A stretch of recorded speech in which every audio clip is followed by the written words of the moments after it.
सिद्धे जय प्रसिद्धे चौबियाहरणम फलम पत्ते बंदंता अर्हन्ते गोच्छम आरारणाकमसो नमो अर्हन्ताणम नमो सिद्धाणम नमो आयरीयाणम नमो वज्रायाणम नमो लोहे सव्वसाहूणम।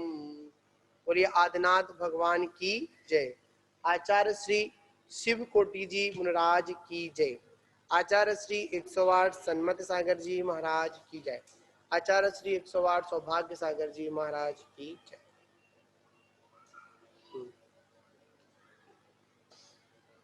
कल यहाँ पर विषय आया था अपना कि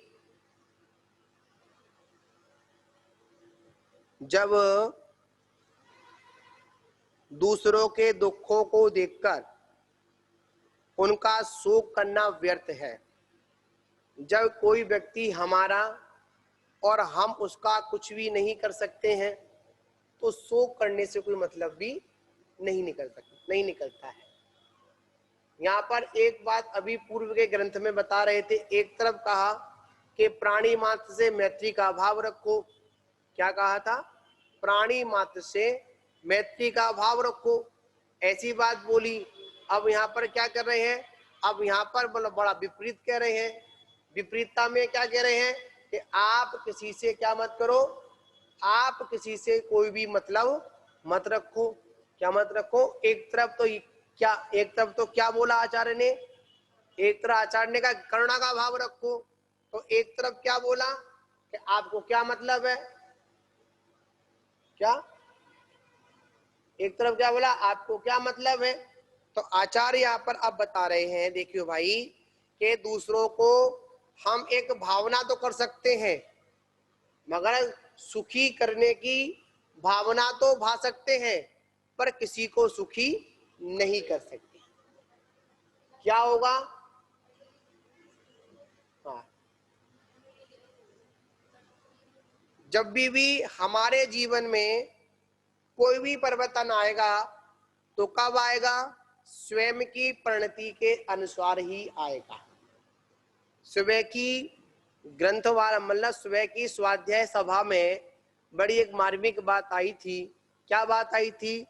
कोई किसी की आयु को ना बढ़ा सकता है, ना किसी की आयु को कोई घटा सकता है। क्या कर सकता है? ना कोई आयु बढ़ा सकता है, ना कोई आयु घटा सकता है। ठीक है ना? तो यहाँ पर क्या कहा? अब जो आयु आपको जो मिली है, जितने भी आपको प्राण आदि मिले हैं, वो सब क्यों मिले हैं? उसका क्या कारण है? वो आपके परिणामों के अनुसार ही। किसके अनुसार? वह आप लोगों के परिणामों के अनुसार ही आपको क्या मिली? आयु कर्म मिले। कि दूसरे के परिणाम से तो नहीं मिले आपको। कैसे मिले? स्वयं के परिणामों के अनुसार आपकी आयु कर्म का बंध हुआ। किसके परिणाम थे? स्वयं के तो परिणाम थे। क्या दूसरे के परिणाम से आपकी आयु का बंध हुआ? तो आपने जैसे परिणाम किए उसी परिणामों के अनुसार आपको उस गति आदि की व्यवस्थाओं के अनुसार क्या हुआ? आपको उस पर्याय में आपको जाना पड़ा। तो आचार्य यहाँ पर अब आगे कह रहे हैं, आगे कहते हैं कि समस्त जीव राशि अपने से अन्य है। क्या कह रहे हैं? कि संसार में जितनी भी जो जीव राशि है वो कैसी है? अपने से अन्य है। ऐसा चिंतन करना अन्यत्व अनुपेक्षा है। कैसी कौन सी अनुपेक्षा है? अन्यत्व अनुपेक्षा है। सबको क्या समझना? सबसे भिन्न हूं। सारे जीव मुझसे भिन्न हैं और मैं सभी जीवों से भिन्न हूं। ऐसा नहीं है कि वही जीव मुझसे भिन्न है, मैं भिन्न नहीं हूं। मेरा परिवार भी मुझसे भिन्न है। मैं परिवार के बीच में रहता हुआ भी परिवार का कुछ भी करने धरने वाला नहीं हूं, और परिवार भी मेरा क्या है? कुछ भी करने धरने वाला नहीं है। क्यों नहीं है? अगर मैं परिवार का करने वाला हूं, अगर परिवार मेरा करने वाला है तो मेरे को बचा सकता है, मेरे सुख दुख को दिला सकता है? नहीं, ऐसा नहीं है। ऐसी बात नहीं है कि एक कोई व्यवस्था चल रही है, एक कोई वस्तु आई, उस वस्तु के माध्यम से हर व्यक्ति सुखी हो, नहीं, ऐसा नहीं हो सकता है। सभी व्यक्ति अपने अपने ज्ञान के अनुसार, अपने अपने परिणामों के अनुसार सुखी और दुखी होते हैं। कोई किसी को सुखी दुखी करने वाला नहीं है। जैसे एक क्लास में, जैसे एक क्लास में 500 बच्चे पढ़ते हैं, एक बैच में कितने बच्चे पढ़ते हैं? 50, 60 जो भी संख्या होती हो, पढ़ते हैं। क्या सारे बच्चे, और पढ़ाने वाला कौन होता है? एक होता है।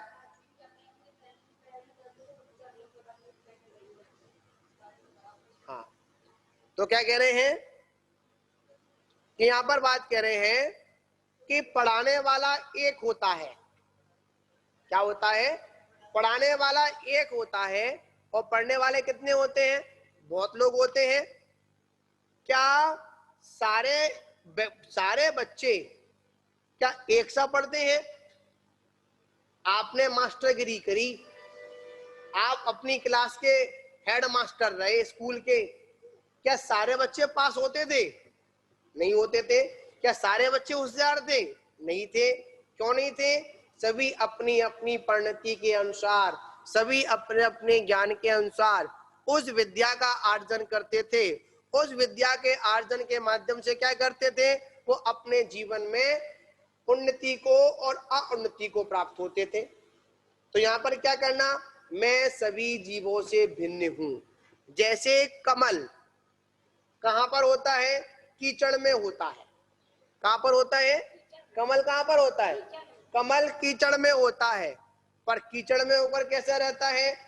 कीचड़ से भिन्न रहता है, कीचड़ से मिला हुआ नहीं रहता है। मिला हुआ होने पर भी कैसा है?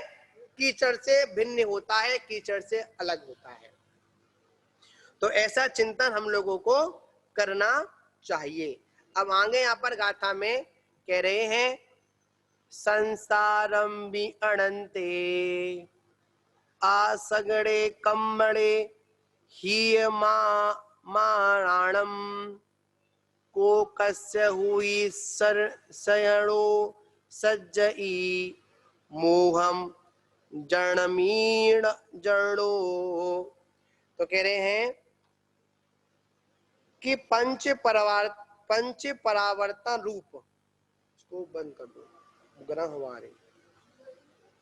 गुरुदेव जी गाथा कौन सी है जी? गाथा नंबर है 1750, पेज नंबर है 780। तो इसमें कह रहे हैं, पंच परावर्तन रूप संसार में, संसार के अनंत होते हुए अपने मिथ्या दर्शन आदि परिणामों से उत्पन्न हुए पुद्गल स्कंद रूप कर्म पर्यायों के द्वारा अनेक गतियों में भ्रमण करते हुए जीव का कौन किसका स्वजन है, या स्वजन है या फिर परजन है, यह भेद हो सकता था यदि जो जिसका स्वजन है वह उसी का स्वजन सदा रहता, और परजन भी कभी स्वजन नहीं होगा। किंतु अपने अपने कर्मों के अधीन जीवों का यह नियम नहीं हो सकता है।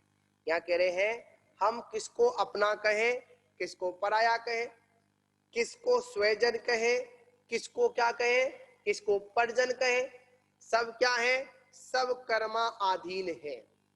कैसे है? कर्म अधीन है। तो कह रहे हैं, पंच परावर्तन रूप संसार के अनंत होते हुए अपने मिथ्या दर्शन आदि परिणामों से उत्पन्न हुए पुद्गल स्कंद रूप कर्म पर्यायों के द्वारा अनेक गतियों में भ्रमण करते हुए इस जीव ने अपना समय व्यतीत किया। पहली बात तो यहाँ पर यह है कि यह जीव संसार में परिभ्रमण क्यों करता है, परिभ्रमण क्यों किया, इसका कारण क्या है? इसका मात्र एक ही कारण है, कोई दूसरा कारण नहीं है। वो कौन सा कारण है? मिथ्या दर्शन।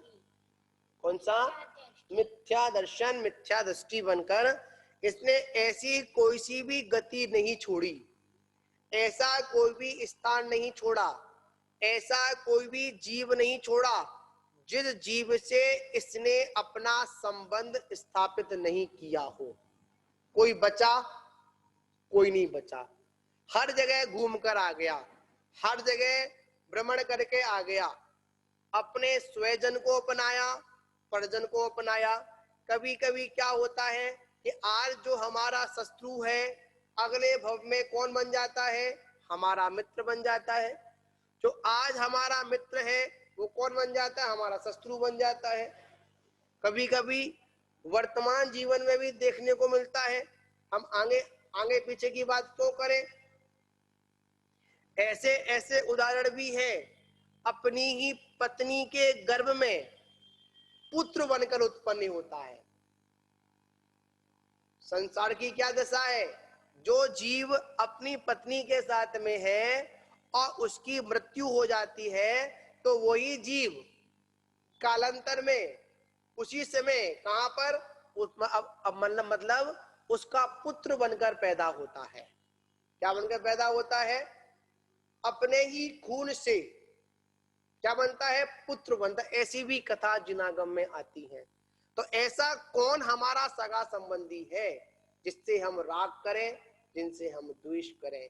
इसलिए आचार्य कहते हैं कोई भी स्वजन नहीं है और कोई भी परिजन नहीं है। बात यहां पर वही आ गई, एक राजा था और वो राजा का एक इकलौता पुत्र। कौन महाराज? एक राजा था और राजा का इकलौता पुत्र, और इकलौते पुत्र की तबीयत बिगड़ गई। जब तबीयत बिगड़ी तो उसने राज वैदों को बुलाया, पूरी अपनी दम लगा दी। वैद उसकी पल पल की खबर ले रहे थे। राजा भी बैठा हुआ है और वो वहां पर रानी भी बैठी हुई है। इतने में क्या हुआ? होता ये है कि राजा की आंख लग जाती है। क्या लग जाती है? राजा की आंख लग जाती है। और जैसे ही आंख लगी तो क्या हुआ? राजा एक स्वप्न देखता है। क्या देखता है? राजा एक स्वप्न देखता है, और स्वप्न में क्या देखता है कि जिस राज्य को जो वर्तमान में भोग रहा था, स्वप्न में उससे दुगुना राज्य उसको मिलता है। क्या मिलता है? वर्तमान में जितना राज्य था उससे दुगना राज्य उसको मिलता है। और जहां पर उसके एक पुत्र था वहां पर उसके 7 पुत्र हैं। स्वप्न में कितने पुत्र हैं? 7 पुत्र हैं।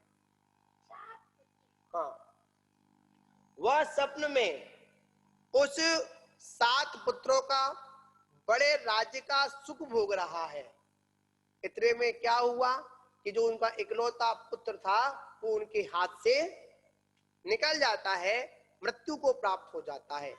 रानी चीखती है, चिल्लाती है, राजन आप सो रहे हैं और आपके सामने से एक अपना पुत्र था, वो पुत्र भी अपने बीच से चला गया। तो जैसे ही राजा ने सुना और जैसे ही आंख खोली, अब वो विचार करता है, चिंतन करता है, हंसने लगता है। क्या करने लगता है? हंसने लगता है। रानी ने सोचा लगता है पुत्र वियोग का बड़ा दुख बैठा है, सदमा बैठ गया है। इसलिए राजा रो नहीं रहे हैं, राजा क्या कर रहे हैं? हंस रहे हैं। राजा से उनकी हंसी का कारण पूछा गया तो राजा ने क्या कहा? मेरी समझ में ये नहीं आ रहा है, मैं एक के लिए रोऊं या उन 7 के लिए रोऊं।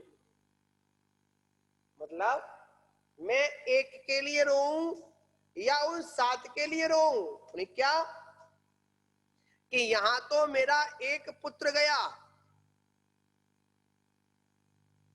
और स्वप्न में मेरे 7 पुत्र थे। अब मेरे समझ में ये नहीं आ रहा है कि ये सपने हैं या वो सपने हैं। ऐसा हमारा चिंतन होना चाहिए। स्वजन और परजन, हम स्वजन और परजन किसे समझते हैं? जो हमारी बात माने वो तो स्वजन, और जो हमारी बात नहीं माने वो कौन है? परजन। जो हमारे कहे अनुसार चले वो स्वजन, और जो हमारे कहे अनुसार नहीं चले वो कौन? परजन। इसलिए आचार्य कहते हैं स्वजन और परजन के चक्कर मत पड़ो। अगर आप स्वजन और परजन के चक्कर में पड़ गए तो अपना धन भूल जाओगे, अपनी संपत्ति को भूल जाओगे, अपने आत्मा को भूल जाओगे। तो आचार्य कहते हैं यहाँ पर क्या चिंतन करना है? मैं सभी से मिला हुआ होने पर भी सभी से भिन्न हूं। क्या चिंतन करें? मैं सबसे मिला हुआ भिन्न हूं, सबके साथ में रहता हुआ भी सबसे पृथक हूं। अगर मैं सभी के स्वजन का संबंधी हूं तो एक व्यक्ति भोजन करे, क्या हो? एक व्यक्ति भोजन करे और सभी का पेट भर जाए, ऐसा तो नहीं होता है। मतलब एक व्यक्ति भोजन करे और सभी का पेट भरे, ऐसा तो नहीं होता है। सभी व्यक्ति अपना अपना भोजन अलग अलग करते हैं। क्यों करते हैं? सभी की व्यवस्था कैसी है? अलग अलग व्यवस्थाएं हैं, बनी हुई व्यवस्था बिल्कुल भी नहीं है। व्यवहार में हम एक दूसरे के साथी हैं, हम एक दूसरे के उपकारी हैं। अगर परमार्थ दृष्टि देखोगे तो कोई भी किसी का उपकारी नहीं है, स्वयं ही स्वयं का उपकारी है। कौन है? स्वयं ही स्वयं का उपकारी है, कोई दूसरा किसी का उपकारी नहीं है, ना है, ना था और ना भविष्य में होगा, ना वर्तमान में है। कोई है हमारा सही वहां साथी? कोई स्वजन है? वो तो बताओ, मैं बुला देंगे। तुम्हारे साथ के कितने ब्रह्मचारी थे? एक तो बरैया जी थे, एक वो थे, कौन नाम उनका? अरे वही मोना वाले, हरिशंकर। पूछवे आए, काउन राजी खुशी लई? नहीं ली। बच्चों बच्चों ने राजी खुशी ली? नहीं ली। अगर स्वजन होते तो आते, वो स्वजन नहीं है। वो कौन है? परजन है। कौन है? परजन है। हमें क्या करना है? हमें स्वयं और पर को जानना है। हम क्या करते हैं? किसी ने मीठी मीठी बात की, वो हमारा स्वजन बन गया। क्या बात की? किसी ने मीठी मीठी बात की तो वो स्वजन बन गया, और किसी ने अगर द्वेषात्मक बात की तो वो क्या बन गया? परजन बन गया। इसलिए आचार्य कहते ऐसे दृष्टि हटाइए। मिथ्या तो आदि गुण स्थानों के भेद से नाना भेद हुई, समस्त जीव राशि मुझसे भिन्न ही है। ऐसा जिन्होंने निश्चय किया है, उनका किसी से दया और प्रीति और किसी से निर्दया या द्वेष असामान्यता व्यवहार नहीं होता। मतलब जिनको निश्चय से ये पता चल जाए कि मेरी आत्मा ही मेरा सहारा है, कोई मेरा परिजन नहीं है, कोई मेरा स्वजन नहीं है, तो वो क्या करते हैं? निश्चय से भावना ऐसी बातें हैं, ना किसी पर दया करते हैं, ना किसी पर प्रीति करते हैं, ना किसी से द्वेष करते हैं, ना किसी पर क्रोध करते हैं। वो क्या करते हैं? मात्र एक ही चिंतन करते हैं, मैं सबसे अन्य हूं, मैं सबसे भिन्न हूं, ऐसा चिंतन करते हैं। इसलिए जो राग द्वेष से रहित हैं, क्या कह रहे हैं? इसलिए कहा, इसलिए जो राग द्वेष से रहित हैं उनका चरित्र सर्वत्र एक रूप होता है। बड़ी महत्वपूर्ण बात यहाँ पर लाइन नोट करने वाली बात है। जिनके अंदर राग द्वेष नहीं होता उनका ही वास्तविकता में चारित्र पलता है पूर्णतः से। क्या पड़ता है स्वामी जी?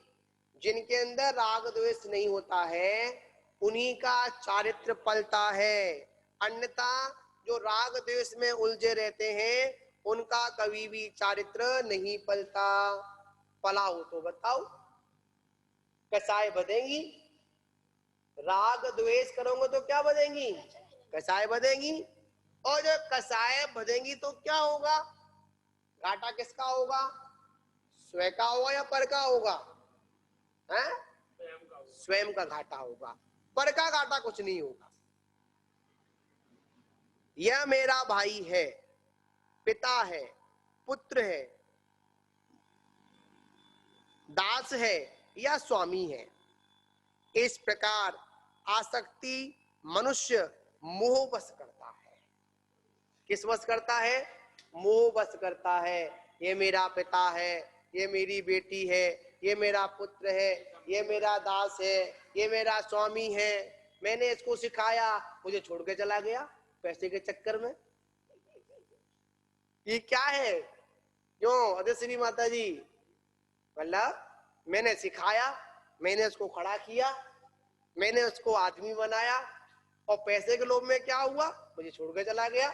ये सब क्या है? ऐसा भाव क्यों आ रहा है? उसके जाने पर दुखी क्यों हो रहा है? वहां पर क्या भाव आया? मैंने सिखाया। क्या भाव आया? मैंने सिखाया, मुझे छोड़कर क्यों चला गया? मुझसे कह के जाता। ये भाव मोह भाव है। हे भगवान, मैं पैर ना चल रहे, एक रोटी ना गई मुंह में, अब कैसे जिएंगे? ये भाव कहां से आए? ये भाव मोह से आए। जो शरीर से जो मोह है ना, इससे भाव आए और किसी से भाव नहीं आए। अगर वहां पर अगर शरीर से मोह नहीं होता तो ऐसे भाव आते ही नहीं। अपेक्षा बताया था गुरुदेव आपने। जी, आपने एक बार अपेक्षा बताया था मुझे, मतलब अपेक्षा न रखो किसी से, हाँ, करो किसी सब से, काम करो। आचार्य कहते हैं किसी से अपेक्षा मत रखो, हमेशा उपेक्षित रहो। हाँ किसी जी, हाँ से जी, ऐसे ही रिप्लाई है। की अपेक्षा मत रखो। दुख वहीं हाँ, पर होता है जहां पर हम एक दूसरे से क्या भाव रखते हैं?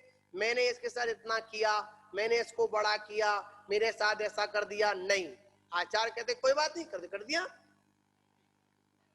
इसलिए कहते हैं भाई तुमने नहीं सिखाया किसी को, उसके अंदर योग्यता थी इसलिए सीखा वो। तो स्वामी जी, माता जी बताओ, उसके अंदर योग्यता थी इसलिए सीखा वो। सिखाने से कोई नहीं सीखता। किससे? सिखाने से कोई नहीं सीखता है, जिसके अंदर योग्यता है वही सीखता है। हाँ, योग्य व्यक्ति ही सीख पाता है। आचार्य कहते हैं जो तुम्हारे अंदर मोह बुद्धि है,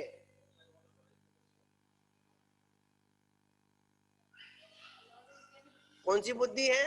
मोह बुद्धि है। इस मोह बुद्धि को छोड़िए। किसको छोड़िए? इस मोह बुद्धि को छोड़िए। कैसी? ये मेरा भाई है, ये मेरा पुत्र है, ये मेरा दास है, ये मेरी दासी है, ये मेरी बहन है। अनेक प्रकार के जो विकल्प आते हैं, ये किसके कारण आते हैं? मोह के कारण आते हैं। किसके कारण आते हैं? मोह के कारण आते हैं। तो आचार्य कहते हैं हमें किसका त्याग करना है? मोह का त्याग करना है। वस्तु वस्तु तत्व तो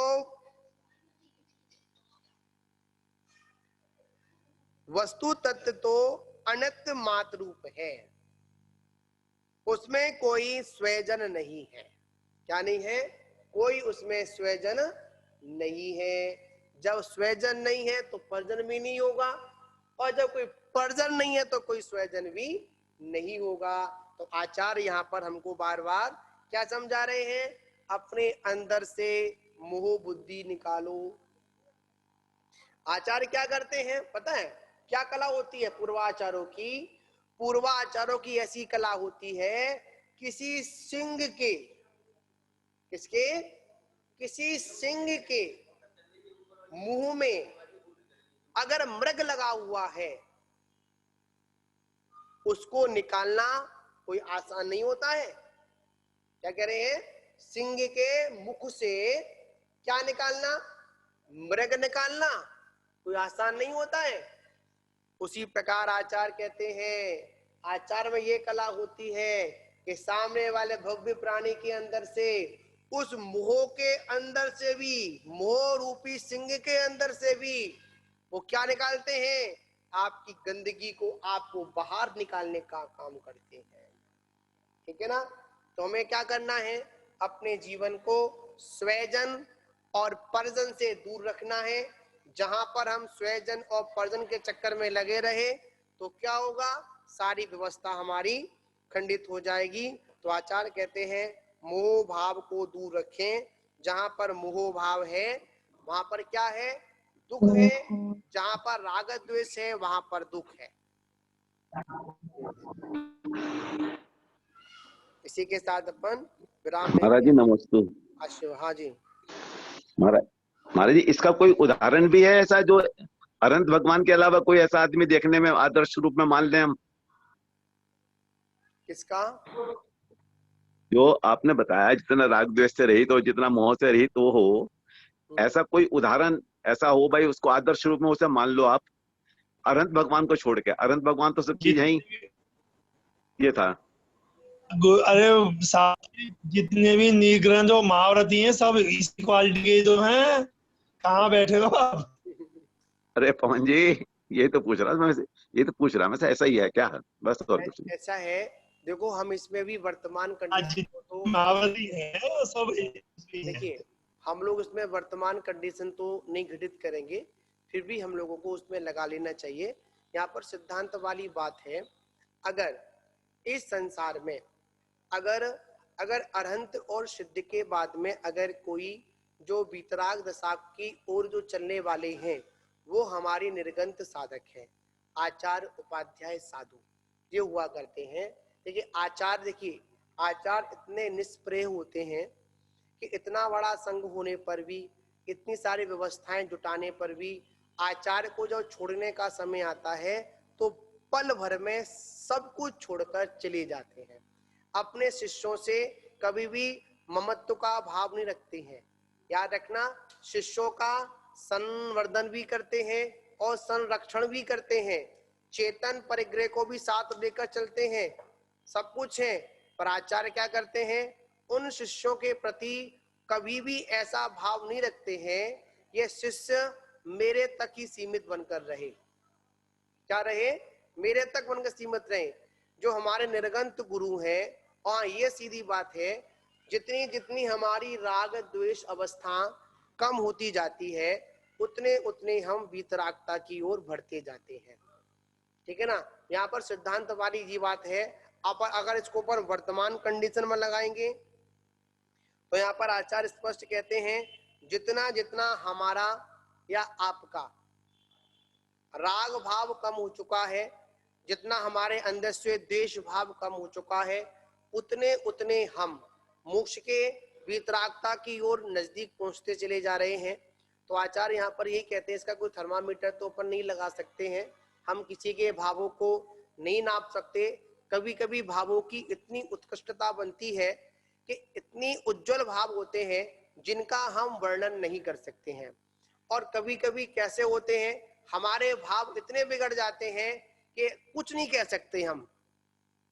भगवान महावीर स्वामी के शासन काल में एक ऐसे मुनिराज भी थे जिन्हों को उसी भव से मोक्ष होना था, सारी व्यवस्थाएं थी, पर क्या हुआ, अपने पुत्र को जब बचपन में ही राज्य देकर आ गए थे, बगल में जब राजा ने चढ़ाई कर दी तो क्या हुआ, उन मुनिराज के ऐसे परिणाम कलुषित हुए कि उन परिणामों के फलस्वरूप अगर आयु का बंद होता तो कहाँ जाते, ऐसे परिणाम थे, नरक और निगोद जाने वाले परिणाम थे।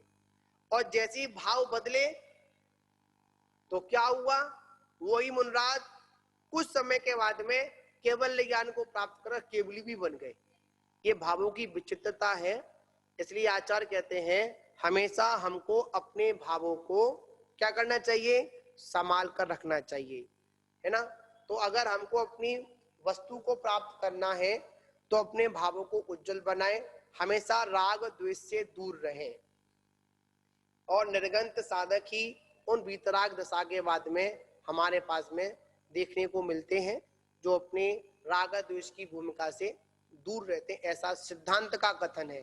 अब कौन कितना है, कौन कितने गहरे पानी में है, या वो या केवली भगवान जाने या फिर वो स्वयं जाने कि उसने अपने अंदर से राग द्वेष के भावों को कितना छोड़ा है और कितना उसने ग्रहण किया है। इस तरह का यहाँ पर है।